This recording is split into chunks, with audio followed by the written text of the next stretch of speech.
In this exercise tutorial, I'm going to be taking you through how to do a full side plank, but as opposed to doing the isometric version of the exercise where we just hold the position, we're going to be bringing our hips slightly up and slightly down, pulsing that throughout the movement.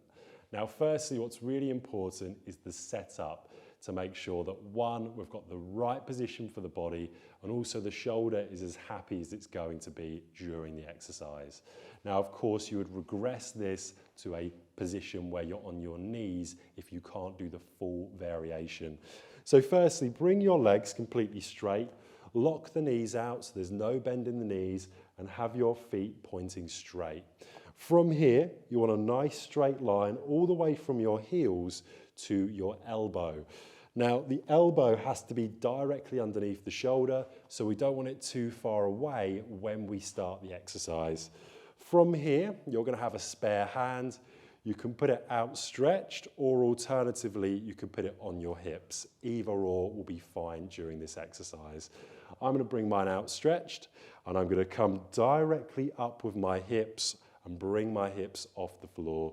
So that looks like this. Now I'm in my static position here for a side plank.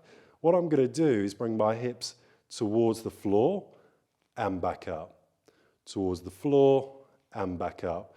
I'm trying to make sure my body's completely straight, so I'm not coming over like this or I'm going to lose that contraction of the obliques. Body completely straight when you're coming up and down, and you would repeat this for your desired amount of sets, seconds, or repetitions. So let's go through that again on the other side. Legs completely straight, feet pointing forwards. From here, I've got my elbow directly underneath my shoulder. I want to make sure my elbow and my heel are all in line. I'm going to bring the spare hand up above my shoulder. I come up into the side plank motion. From here, I'm going to bring the hips down to the floor and up towards the ceiling, pulsing that position for the desired amount of sets, seconds, or repetitions.